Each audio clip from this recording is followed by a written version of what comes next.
You're with the Foamy Heads. And we'll just get into it at some point. Yeah. I am surprised by the Mama's Little Yellow Pills. That's good. I like it. Personally, don't go for Pilsners because there's not a lot of flavor to them, but maybe I need to start giving them another look because this isn't the first time we've had a beer that I'm not a big fan of that style, and I'm surprised by it. This has a ton of flavor for a Pilsner. I like it. A mountain Pilsner. Right. I guess mountain Pilsners because of the water they're using. Maybe. I'm assuming. But, yeah, very impressed by Oskar Blues with their Mama's Little Yellow Pills. 4.7% Good drinking beer. alcohol. Yeah. Anyway, welcome to the Foamy Heads. We're glad that you are back with us today. Yeah. We're glad to still be talking about beers. We're still talking about beer. We have an interesting subject today I think we're going to enjoy when we're kind of talking about it, but we've already been drinking a little bit. That's right. Kind of start warming up.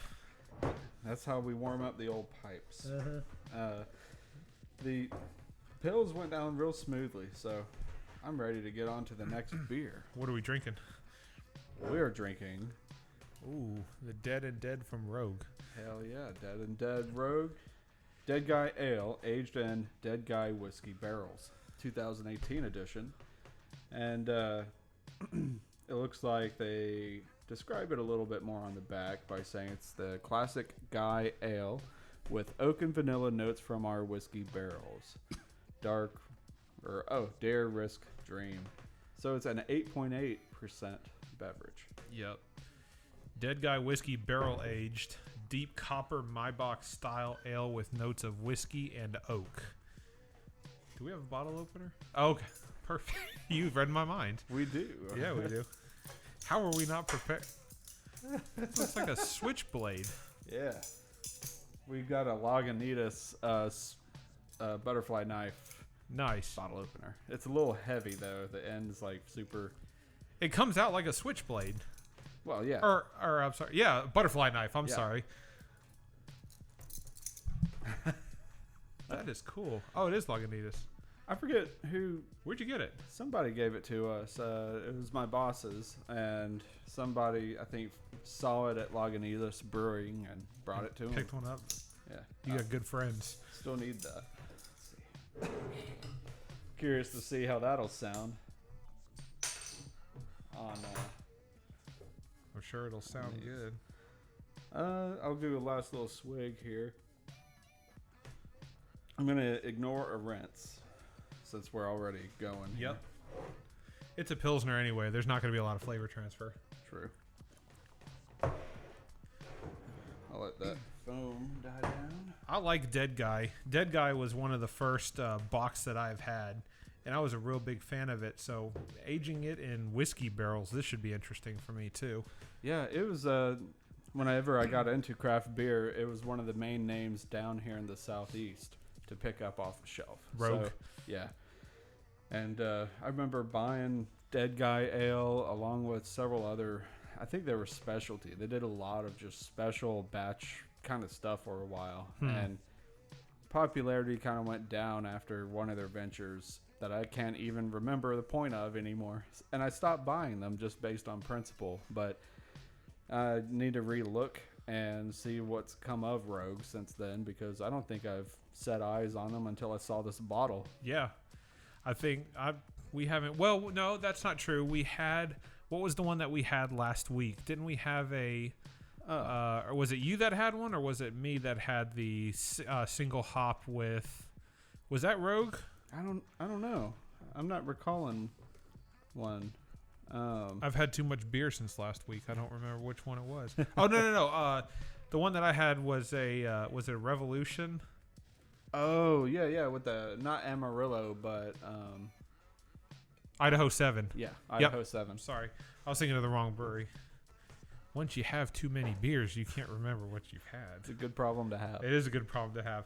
So Dead Guy Ale is just simply a complex Maibach. It's known for having lots of rich caramel malts. It's got some herbal hop nuances that kind of balances out the bitterness. But for the most part, this is a very drinkable Maibach. So I was excited about that, and that's why I like Dead Guy. And it's a little bit more interesting to me because this one is actually aged in whiskey barrels. And so it says Dead Guy whiskey barrels too. So I don't know if they had like a separate venture that led to this one or what.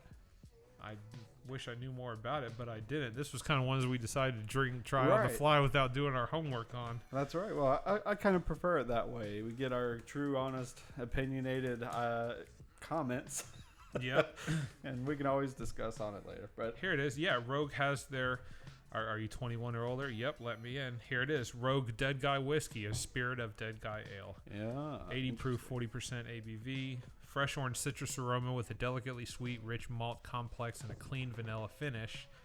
Distilled from the same malts as Rogue's platinum medal-winning Dead Guy Ale, including the Rogue Farms Dare and Risk malts grown on the barley farm in the Oregon Valley. Wow. Okay.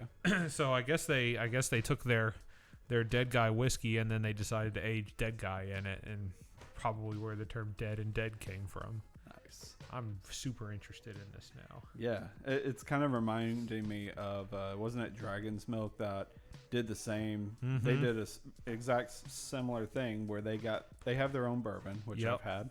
Delicious. Is it good? Oh yeah. Oh, it's super smooth, and you taste Dragon's Milk in it. That's awesome. And then they take those barrels and put beer back in them, and then you get their, I forget what they call it, but it's the same thing as aged in their own barrels. Yeah. I forget where they get their whiskey barrels or bourbon barrels from, but yeah, Dragon's Milk would be good. It's, it's already kind of vanilla and smooth and dark, and then it's just boozy. Yeah. And it's so good. And hopefully we'll get a similar flavor profile with this too, because I like Dead Guy Ale. It's not a boozy beer. It's right. The definition of a Bock beer, but aging it in bourbon or whiskey barrels. This is I'm hoping I can pick up some booziness to it. Yeah. And I hope that just adds a lot of complexity to it. Now, because it's whiskey, it might be a bit not as sweet as like a bourbon, so I'm very curious how this plays with the Dead Guy. So I haven't had their whiskey, so we might have to find their whiskey sometime to see what it's about. Do a whiskey flight of a sort with what we've got, because we've collected a couple. They've won, the Dead Guy whiskey has won multiple awards back in 2018. Best Oregon whiskey at the International Whiskey Competition. Won the Consumer's Choice from SIP back in 2018 also. It won gold medals at 3 different competitions, including American Single Malt Whiskey for the 50 Best, Los Angeles International Spirits Competition, as well as the World Spirits Competition. So their Dead Guy whiskey is surprisingly, well, not surprisingly, it's a lot of awards, won a lot of awards. So being able to put a beer in that should be pretty interesting. Heck yeah. The nose on it is awesome. Does it smell good? Yeah, it was better when the foam was there. We've kind of let it rest. Yeah. But yeah, I can smell whiskey. It's kind of roasty, and I'm definitely gonna assume that's gonna be a little bit malty. So it's got a nice color to it. Very. I mean, it's kind of caramely, lighter in color. It's not as dark. Legs stay with it pretty well. Like the head dissipated fairly quickly when you poured it. It did. But it stays on the side of the glass pretty well. Yeah. You're right. It does smell great. I'm going to get into this. Let's try it.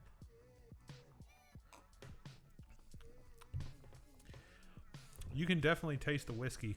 It's not as strong as I thought it was going to be. It's soft. It's tasty. You can taste their whiskey, but it's not harsh. It goes down smooth. Yep. It's consistent. I guess I was expecting. I haven't had beers aged in whiskey barrels because most of the beers when I've had, if they're bourbon barrel aged, they're really, really boozy and really strong.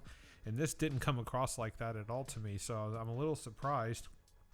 I guess it could be a little bit colder, but this is a little bit warmer than what I'm used to drinking beer at. True. But that's not bad because you get a lot more flavor out of it. But I was expecting it to be stronger, but it's surprisingly really easy drinking, and I'm a fan of that. Yeah, I need to go and check out Rogue again. It's been a minute since I've really ordered their name when I see it. So I'm very curious how much of a staple they are here anymore. Anyway, I don't really see them on the shelves as often as I used to. Since the many more craft beers are now able to so sell. many of them. Yeah, they're from Oregon. Rouge is, and from Newport. They actually did an IPA called Straight Outta Newport. I think that was them. I have to look it up to be sure. I mean, it makes sense to me, but Straight Outta Newport, and I had that one a while back. Not bad. I mean, it's a double IPA. They say it's bursting with juicy tropical hop dankness. I don't know. I mean, we've had juicy IPAs. Like Southern Grist makes a ton of juicy IPAs. Bearded Iris is probably the king of juicy IPAs around here. So taking something like Rouge and saying, hey, it's loaded with juicy tropical hop dankness, like I'm not sure that I would classify that. Right. But it was still a good beer, in my opinion. So I've been a fan of Rouge. This is good. It is. I'm trying to remember. There was I don't know if they brewed it with rice or what, but there was a Japanese style of ale that they used to do that I'd pick up quite a bit of. It was kind of sweet, but it had kind of to my memory, a delicate flavor of a sort. But Rouge Japanese. It was. It ended in moto, so I don't think it was Yamamoto, but it might have been like Morimoto Imperial Pilsner. It was a Pilsner. Wow. A double, 8.8%, 74 IBUs. That's odd. This doesn't sound like 74 IBUs. That sounds more of an IPA style to me. It's been a minute, so I'm going to keep an eye out for that again because I'd love to get my hands on one. They had two different kinds. There was a blue and like a red label, so I don't know if that stuck around either. The one that I see is a red label. Okay. Yeah, there's a fly. What is that? Oh, it's a piece of string. It's on the side of my mic. Oh no. It's fucking with me. There we go. All right. You got it? Yep.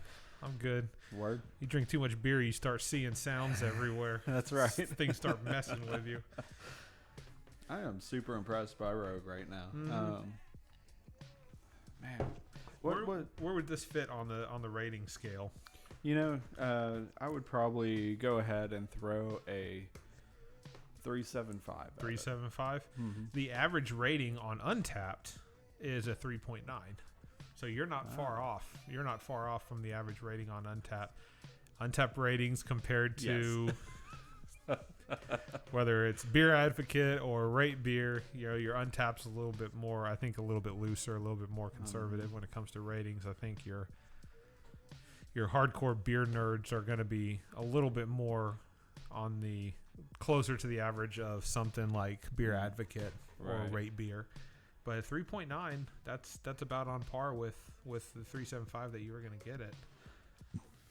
What can I say? I'm pretty average.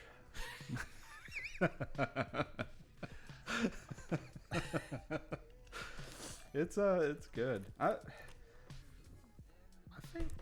I wonder if they distribute this in like smaller bottles, like a 4-pack maybe. Or Where did you get it? I think this was actually in Hendersonville. Okay, right so it's close by. Okay. Yeah. Well, I don't know. A lot of these that they do them in just the 750 milliliters, just because they're a lot easier to do singles and one-offs, and they don't have to worry about packaging and any of that. True. I've always picked up the bomber formats of Rouge though. So every picture that I see that people are checking in is that bomber size. Okay. I'm just looking at pictures of what people are putting in Untapped. Yeah. And if it's not on draft, it's in a bottle, and if there's a picture of the bottle, it's that 750 milliliter one. So, interesting. Not to say they do or don't make the 4-packs and the smaller ones or whatever, but it seems like that's the only size bottle that they make. If we're wrong, I don't know. Maybe someone could let us know that. Yeah. Oh. Here's something to talk about. So this weekend is indeed Dark Lord Day. Oh, I'm so excited. And I do not have 72 ounces, right? That was the limit that you could I think bring? it was, I'll have to check the website. Yeah. I know that, well, I think we're going to, because we're stopping at a few beer places up along the way. So we're going to try to get an early start Friday morning and make our way up. There's one beer store that DJ and I stopped at when we were on our way up there last year, and they had a shit ton of different kinds of beers that I've never had before. Oh, wow. So we just kind of stopped in and we picked up a bunch of beer, and those are kind of the beers that we decided to do bottle shares with. Because when you're at Dark Lord Day, they're all like small half pours of whatever you decide to buy. You don't buy beer and take it back with you at Dark Lord Day. So we wanted something to share at the hotel that night. So we stopped at a couple of beer stores along the way and picked up probably a lot of beer.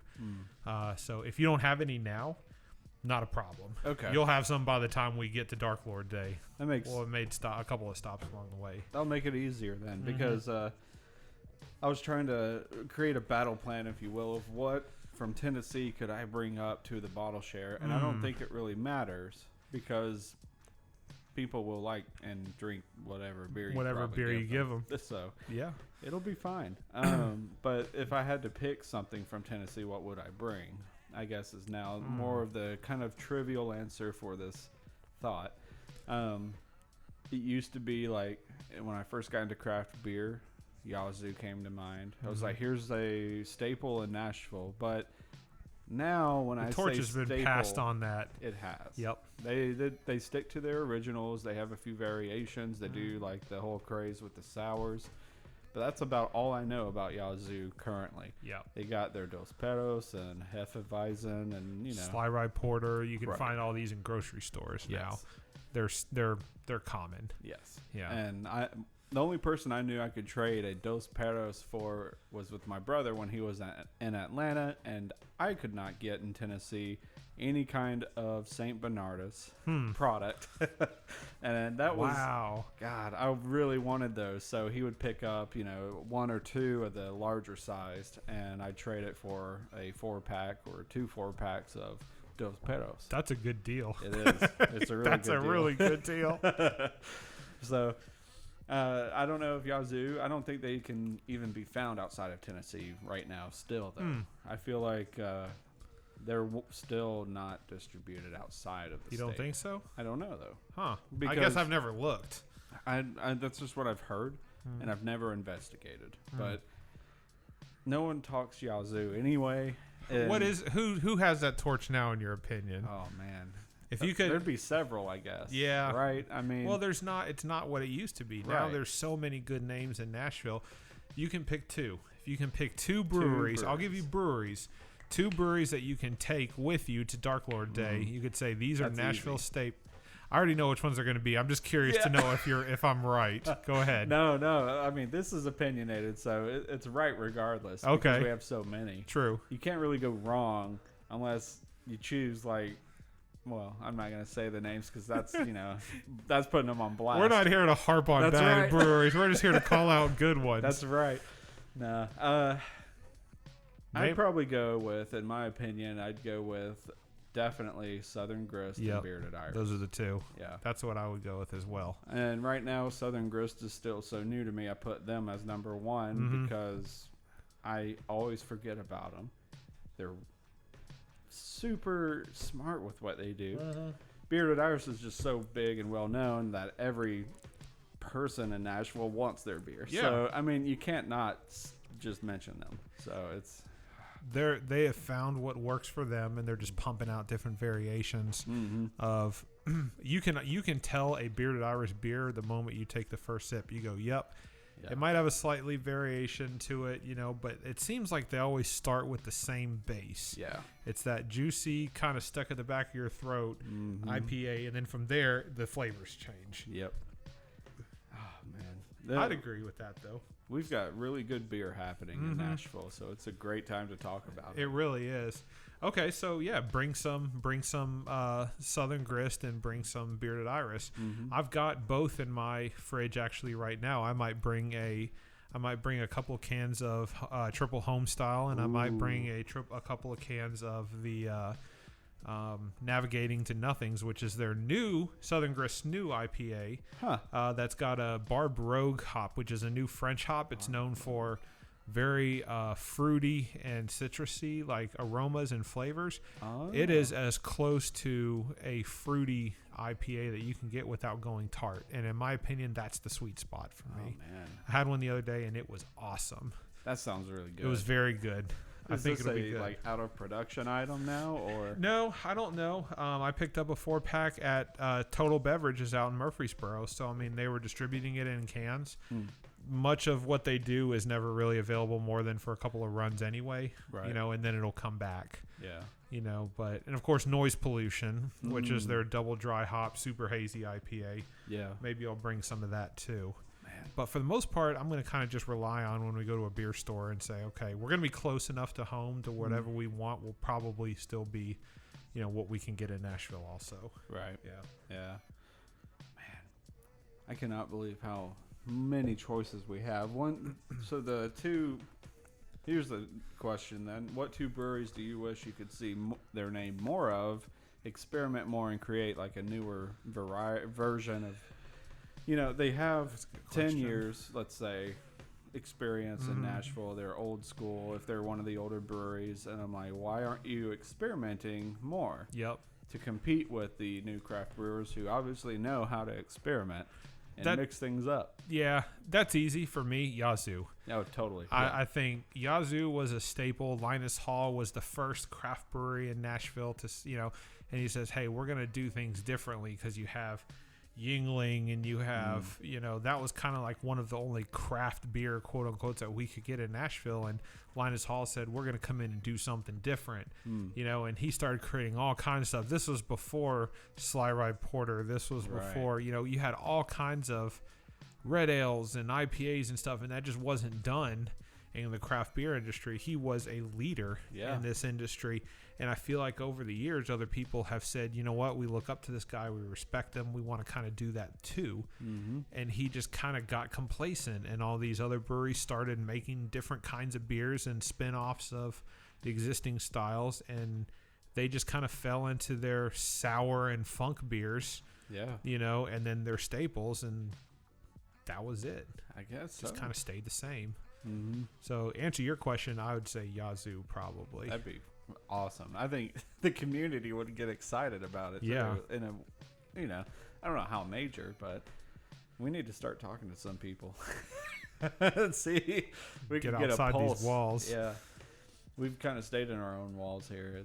It's been good though. Yeah, I'm excited to see, you know, where we can get a pulse at here in Nashville. I'm curious because Yazoo's here.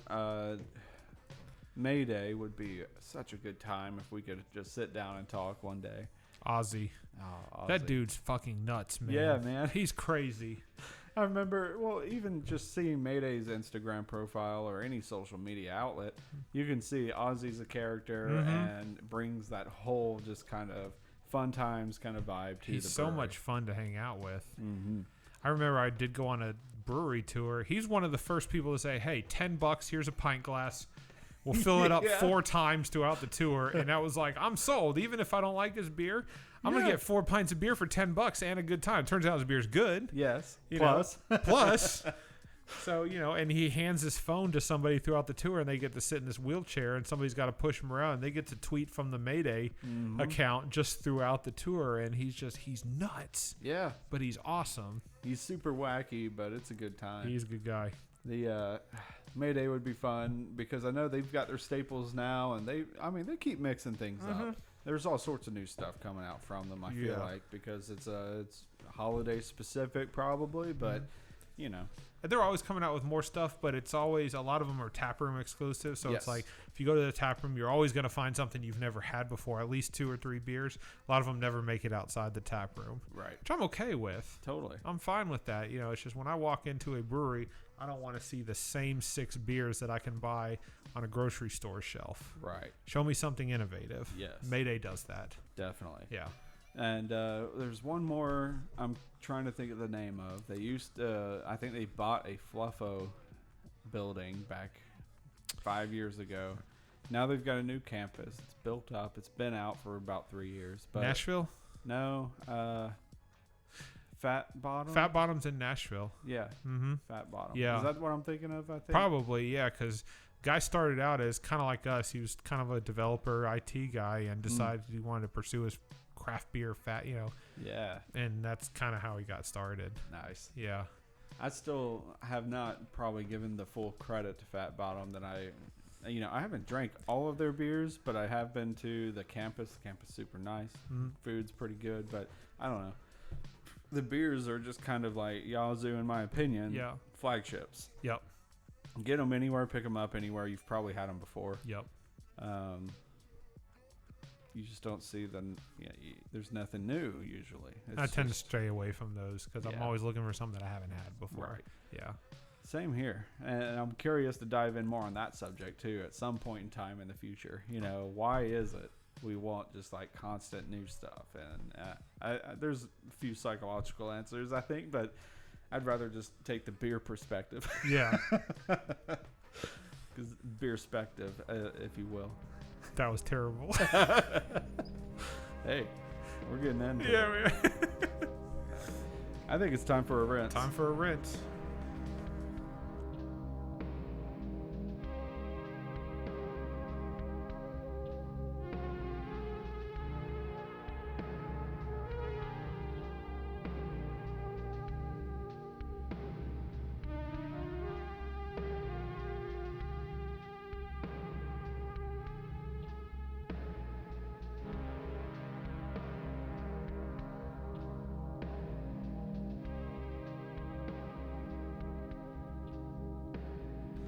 Here you go. I hope you're hearing that, everyone, because we're back. What are we drinking? We've got Dogfish Head Oak Aged Vanilla World Wide Stout. This thing is a beast. 17.5% stout aged in oak on vanilla beans. This thing is heavy. I've had this before, actually. I kind of remember seeing a check-in about it 2 years ago or so. But there's a reason we're drinking this beer today. That's right. There's a reason we're talking about Dogfish Head, and it's a good reason too. There you go, Mitch. Now, I'm a little familiar on the subject. I read a headline and a paragraph or two, but I've got some information. I got a on gist. It. Yeah. Well, please. let's talk acquisitions and mergers for a second. No, this is not the financial part of the Foamy Heads, but Dogfish Head and Sam Adams are merging. This is a big deal in the craft beer industry because you typically don't see two craft breweries like this merge in this industry.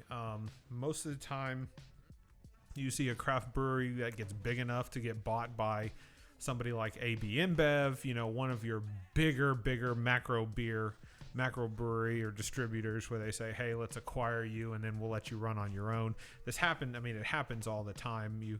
The term is you either become Google or you get big enough to be noticed by them.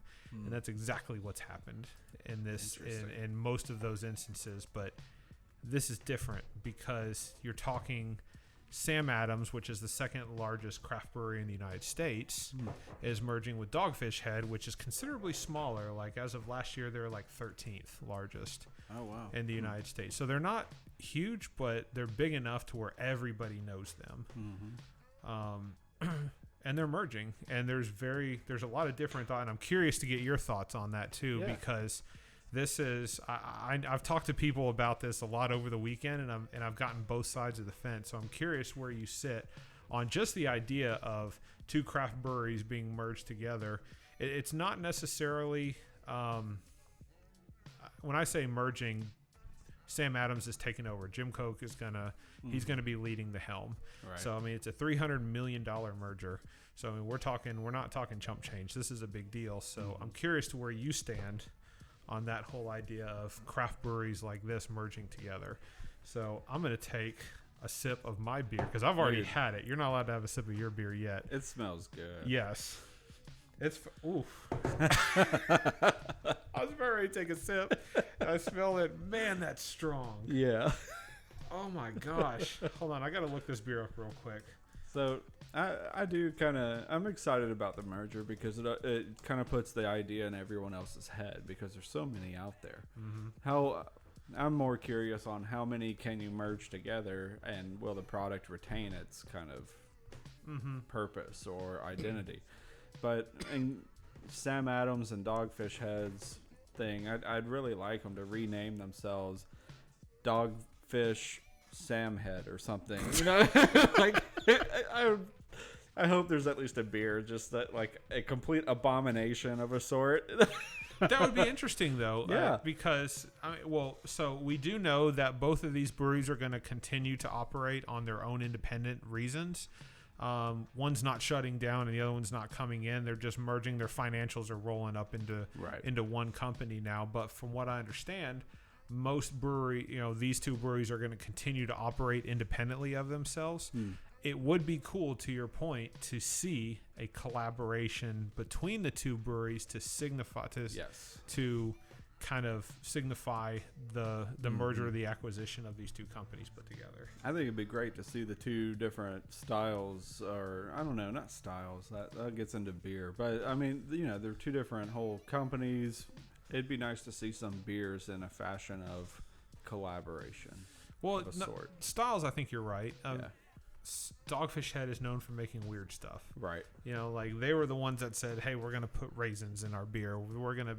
They do all kinds of weird stuff. Hell, we're drinking an oak-aged vanilla, World Wide Stout at almost 18%. Like that doesn't happen in other breweries for the most part. These guys, Dogfish Head pumps it out every year. And then you've got Sam Adams that typically plays it safe. You can find them at every restaurant, Outback Steakhouse, Logan's, whatever. They're always there. Always got seasonal. Always have a seasonal out. Yeah, and when they ask you to say, what do you have? We have a Sam Adams seasonal. You'd be like, oh, okay, I'll have that. Because it doesn't matter. Right. It's always going to be decent. So I think you're right. You're onto something. There are two different, maybe brewing styles is the term we're looking for. But it's two different companies.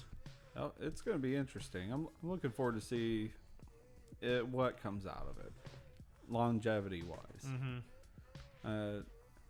The argument on the other side, and I'm not really sure where I stand on this yet, but the argument is, you've got two craft breweries coming together. The other side of the argument is now you've got a brewery that's big enough to be noticed by one of the larger breweries, one of the macro breweries. So AB InBev, they've gobbled up smaller breweries than that before, but now these guys have significant market share. The second largest craft brewery in the United States is now acquiring somebody else, and they're even bigger now, and they're going to be noticed by some of the others. So the argument is how long before they sell out. Right. So, and again, I don't know where I sit on that. I don't know if that's a viable argument. But it's something that I've been seeing people comment when I'm reading on the message boards about this kind of stuff. Yeah, it makes sense because they're going to get offers. Yeah, and when the price is right, it's always just kind of that human thing. Oh yeah, but I don't know if it's two craft breweries coming together. I think it's going to be harder to break, in a sense, because you sold the whole community and nation on a principle idea. Are you really just going to flip it over a deal? But, if you got your own family and all that, it's heavy pulls. So, I don't know. It's very curious. I don't know how it'll play out in years to come. Who's still involved in 10 years? You don't know. Right. So, it could happen sooner than we think it. It could happen a whole lot later. Well, Let's take a sip then, since we're drinking Dogfish Head beer.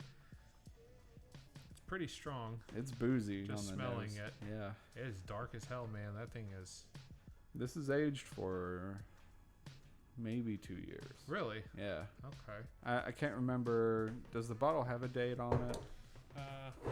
Let's see. Because I'm thinking it might be 2018, but it could be 17. Most of the Dogfish Head beers that I've aged, they don't have a date on it. I've never seen. Well, here it is. Okay, actually the stamp. Never mind. I'm incorrect. Bottled on July 27th of 2017. All right. All right. So we're coming up on 2 years on this beer. I'm curious now, man. I knew it had been a minute. Let's take a sip. All right. Let's do this.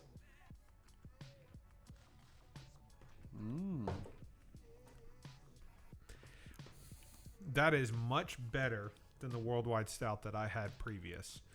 Damn. And it could be the fact that it's the aging. I think it's that, because the one that I had not too long ago, I say not too long ago, probably was at the time when it came out, and I don't think it was ready. This is real. I like it. I think it's real good. Awesome.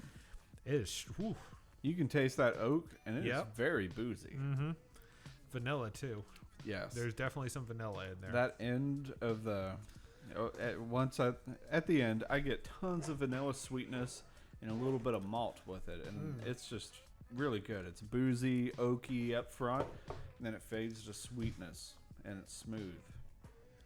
Huh. I dig this. Yeah. Stout aged in oak on vanilla beans. Hell yeah.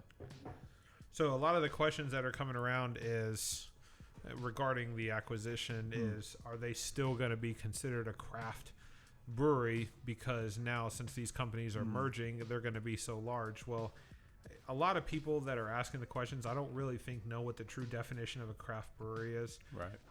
You have to produce 6 million barrels of beer a year 6 million. in order to meet one of the requirements for a craft brewery. Dogfish Head alone is going to do 300,000, and I can guarantee you Sam Adams is not doing anywhere near close to 6 million. Right. So I think they still have a lot of room to grow. Yuengling is the largest American-owned craft brewery in the U.S.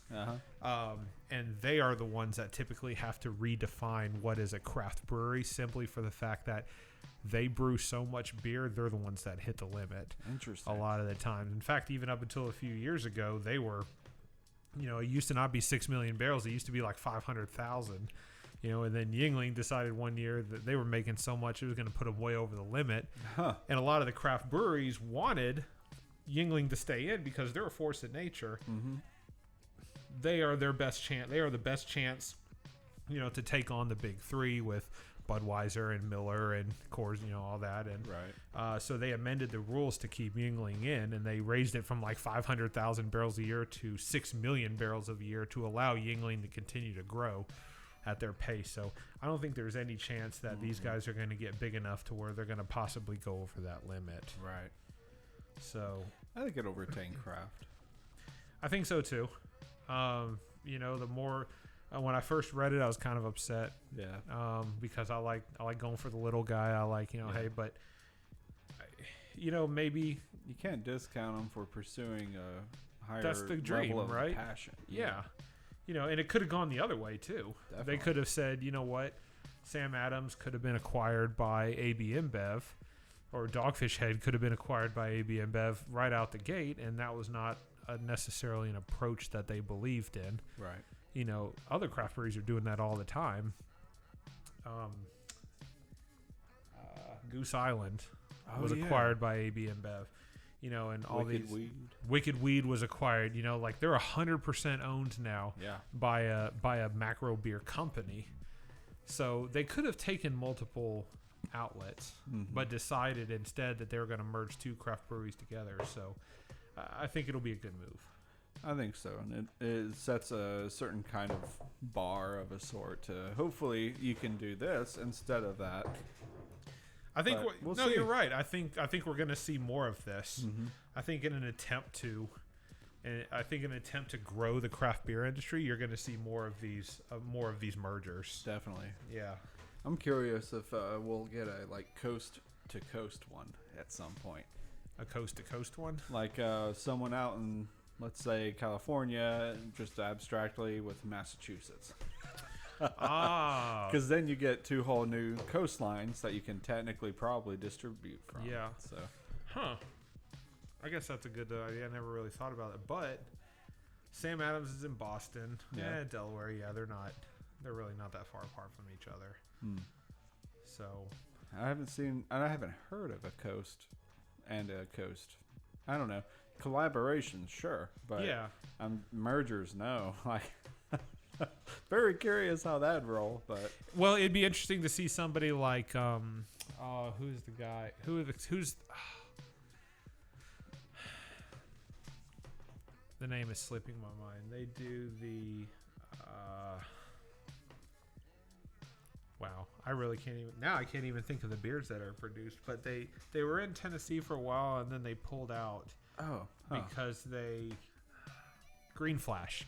Oh, Green Flash. Yeah, remember them? Yeah, I love them. Used to be able to find their stuff all the time here in Tennessee, but they decided they even had a distribution center here on the East Coast to get a lot of their beers that you couldn't necessarily get out west because they're based on the West Coast. Yeah. And they opened up an East Coast distribution center so that we could get some of it, but it just didn't really work out. So it'd be interesting if we saw somebody like Green Flash on the West Coast come back and say, "Hey, we still want a presence on the east side of the country. Yeah, maybe we could team up or acquire with another brewery that's on this side." That would be interesting to see. That would be. So, because you're right, we have collaborations all the time. Bearded Irish collaborates with McKellar, and they, out of this country breweries even. It'd be cool to see two breweries from different coasts of the country team up. You could even have competitive competitions between beers and market them as such.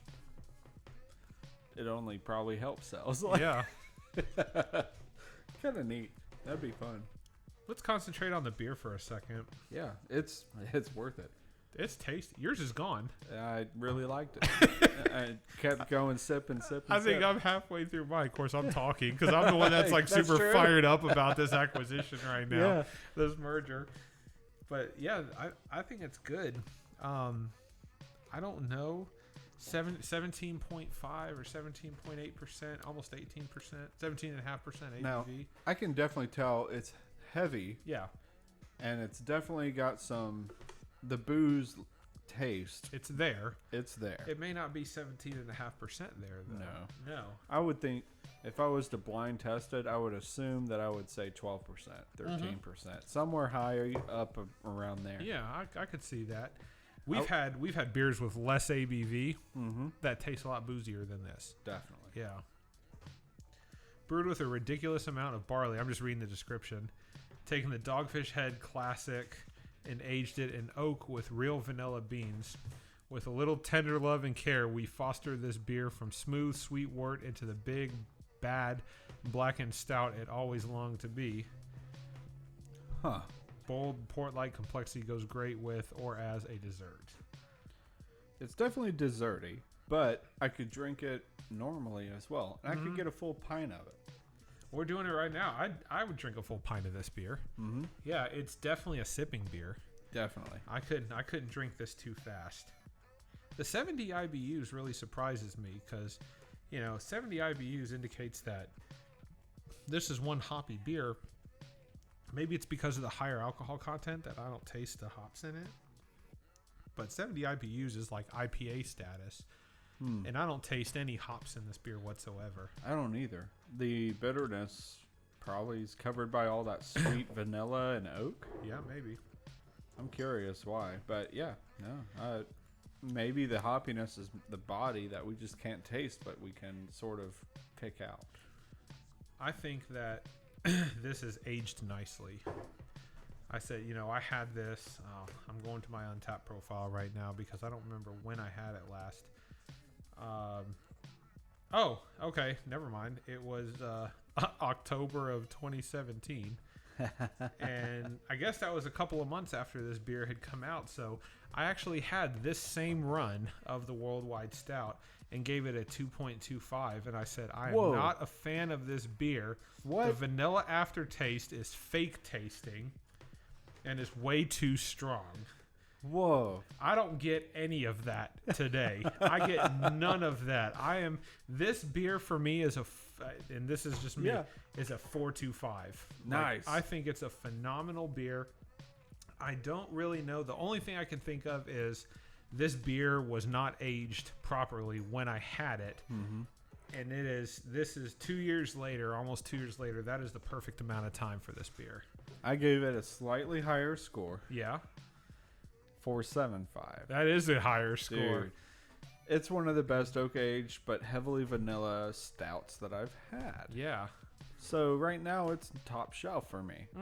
And I've only got, according to my Untappd, I am far less of a craft beer connoisseur than the majority of people on the app itself. Yeah. But Oh my goodness. This is a fucking great good. beer. I would like this beer. 2 years hit the mark for 2017's World Wide Stout, and I would dare say I'd go and find the current version that releases this year and age it another 2 years for another experience like that. That's really good. You know what? Let's grab the current version. I'm gonna check Total Bev next week. Okay. And if they still have them, I'm gonna grab 2 bottles, or maybe 3 bottles. And what we're gonna do is we're gonna age one of them, and then we're gonna drink the current version in its current state, and let's compare it against this to see if the aging has anything to do with it, or if Richard's profile was just incorrect 2 years ago. Because I literally don't taste any of the negativity that I had when I had it 2 years ago. And I wonder if it has to do with the age. I wasn't new in craft beer 2 years ago, so I don't really understand. The only thing I can think of is either my palate was off or it just wasn't aged enough. Yeah, I wonder, man. It'd be good to put a calendar reminder for that and just a quick description of check your rating and check how they do things. Because, if they release it still the way they released it when you had it, and then it's a similar experience, they're obviously doing something wrong, but surely they would have caught it by now. Maybe. I don't know. I mean, it happens with 120. They have a tasting panel, and every year before they release 120-minute IPA, Dogfish Head gets their tasting panel together, and they present them with different beers. And then, they'll drink it and they'll say, wait a minute. They actually have to identify which one is the 120-minute IPA, and then they have to write down their thoughts. And if something doesn't make the cut, then that batch actually gets thrown out. They don't actually produce it. So it can change a little bit from year to year, but it's never the same beer. And on top of that, it has to pass their taste studies before they release it. So it does change a little bit each year. Maybe this is similar to it. Maybe. I'm very curious. I wonder if they've got a video of their whole panel, like tasting and everything, because I feel like that's kind of big, throwing out a whole batch because it doesn't fit X parameters. But I guess they don't want to give out those parameters. If it tastes something. And for all we know, it never has happened before. Right. Crown Heads did the same thing. Remember when we were talking cigars, when they had the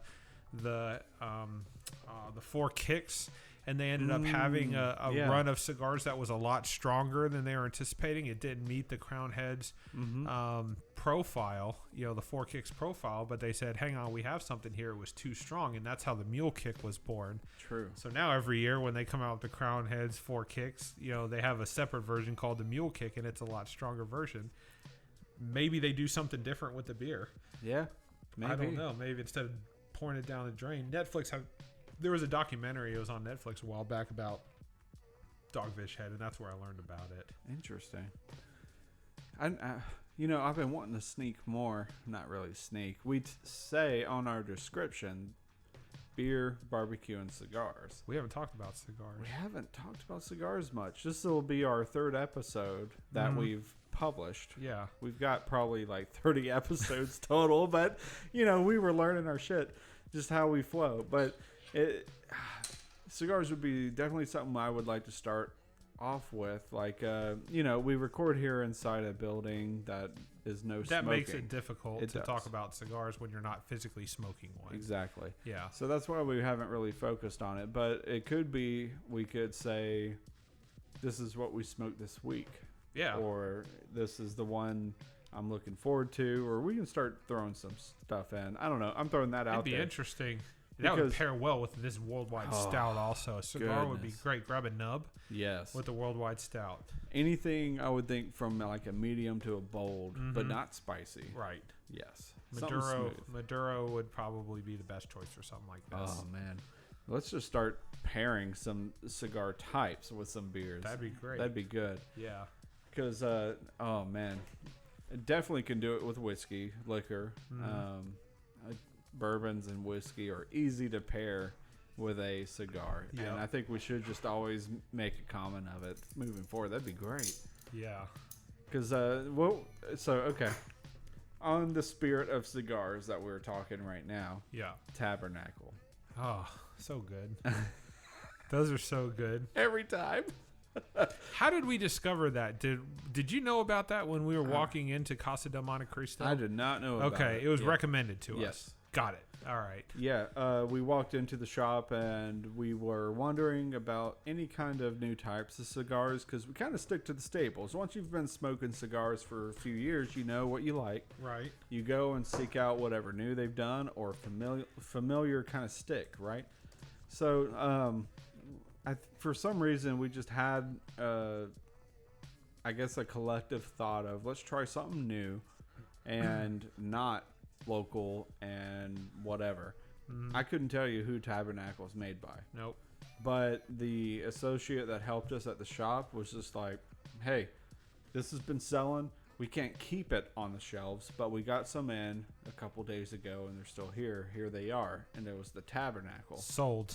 Dude. We bought one. It was insane how good it was. It started off real strong, real spicy. Yeah. And then it mellowed out. Super mellow. Yeah. Easy to smoke. Yeah. From like the, what was it? It was like 2/3 burnt. It was, the first third was burnt or spicier than the rest. Right. And it was just smooth all the way down. Yeah. Usually, you always get that little extra heat towards the last kind of quarter or whatever, but it was still super smooth. I think that's the one cigar that I've truly kept to. I don't know. I can't tell you what the measurement is, but I smoked it as much as I could before it was just too hot to deal with. We were almost roach clipping it. Yes. Well, it's from Nicholas Malillo. I can't pronounce his last name. He's the owner of Foundation Cigar Company, which is actually he's the former production head from Drew Estate Cigars. Oh, so when he left Drew Estate, he started his own company, Foundation Cigar Company, and the Tabernacle is one of those releases from his company. He said if there was ever a cigar of biblical proportions, the Tabernacle is it. Wow. I don't think he's wrong in that statement. That's amazing. Yeah. So he knew it was good and sold it as such. And we Casa del Monte Cristo in downtown Nashville is where we, if we're looking for a good place to hang out and have cigars and there's always good company, there seems to be always good clientele there. Yeah. And when we go, we always find ourselves looking for the Tabernacle. Sometimes we get it, sometimes we go on something else, but right. I associate the Tabernacle cigar with that place because we've probably had it, twice there? Yeah. I know at least twice. I don't know if we've had it 3 times or not, but I know we've had it twice there. Let's come close, though. Yeah. I think the latest excursion would have been a Tabernacle if not for the question of the nub, which is a whole different conversation in itself. Yeah. Well, because I think what sold us was the nub from Oliva. Yes. Because remember, we've had the Melanio, the Series V, and all that. It's like, oh, these are so good. And they like, have you had the Oliva nub? And we were like, no, we haven't. Yeah. I didn't even know that existed. But the nubs are good because it takes literally the best part of the cigar, like the middle 2/3 or whatever, and that's what you get with the cigar, and that's what I liked, and that's what I like about the nubs. The whole thing from start to finish is great. Yes. There's no burning to the exact moment of how the cigar should be. Yeah. I don't know. It's hard to explain. They somehow pull it off because at the end there still is the foot of the cigar and the head of the cigar, which you're going to get some burn flavor at that point because that's what it is. But somehow those don't do that for me. Every nub I've had has been phenomenal from start to finish. Yeah. There is no okay section of a nub. It's always great. Man. I'm curious. What if? So I never really talked cigars. Mm-hmm.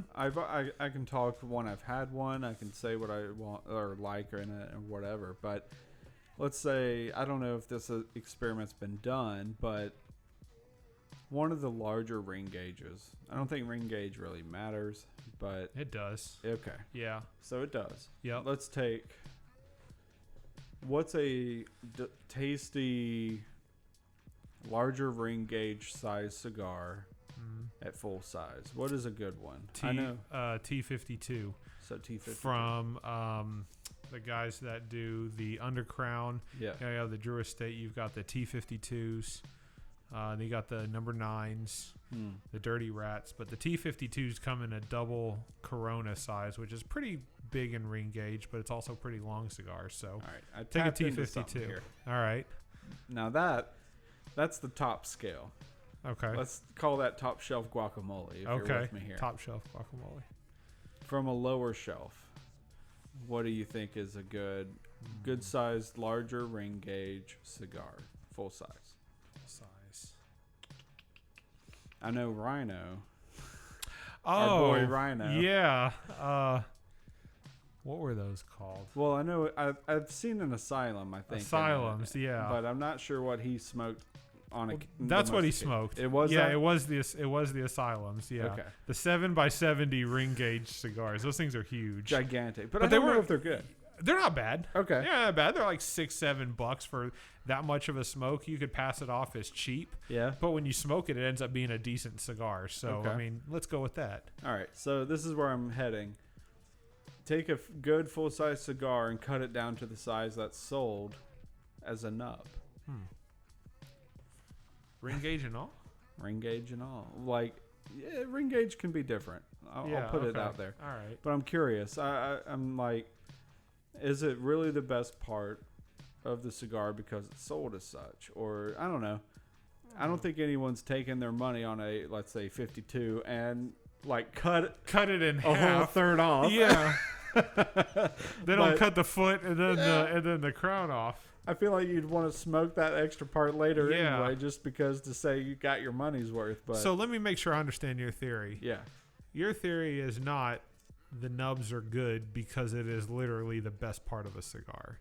You think it has to do with the blend. And could it be the selling approach, the marketing of this is the best part? And that's the reason it's a few dollars cheaper. I don't know. Because there's different rules to how this could be done. And there's, many studies you'd have to do to get a good average. But, I mean, just on experiment's sake, an average price range, not like something super expensive, but I don't know. Asylums sound like they might be easy to do. Or a Liga Privada Undercrown. It's considerably cheaper than the T52s are because the wrapper on the outside is not as rare. Yeah. It hits that $7 price point, $8 price point for a cigar. Put that into a nub. Yeah. Maybe that's what Oliva did. Maybe. Because you have all these cane cigars that come out and, the cane nub and all these. They have the Connecticut, the Maduro and all that. And I didn't expect to see an Oliva nub when I walked in. But the fact that I found a cigar company that was in the size of a nub, maybe it was a collaboration of some sort. It was enough to get me to try it. Yeah. I'm curious. I really want to know. Yeah. We'll have to smoke one. We'll have to smoke some cigars one day. And talk about it a little bit. Maybe we could do a review outside. Get outside of these walls. Yeah, we'll get some mics and mic up or something outside. That way we can pair it as well. Mm-hmm. Maybe with a beer and a whiskey. We'll see how we're feeling. That'd be great. Well, any last words for the World Stout? World Stout. It's hitting. It's coming. No, other than I was completely surprised. I was obviously down to drink it again, even though my first rating, I knew going into it I wasn't going to be a big fan of it, because we were talking about the Dogfish Head and Sam Adams merger, or quote-unquote acquisition. I was down to try it because I think it was something good to drink, considering the conversational topic. But I was very surprised that it was nothing like I was expecting. Yeah, it was great. It hit home. Yep. It was good. Thanks for tuning in with the Foamy Heads.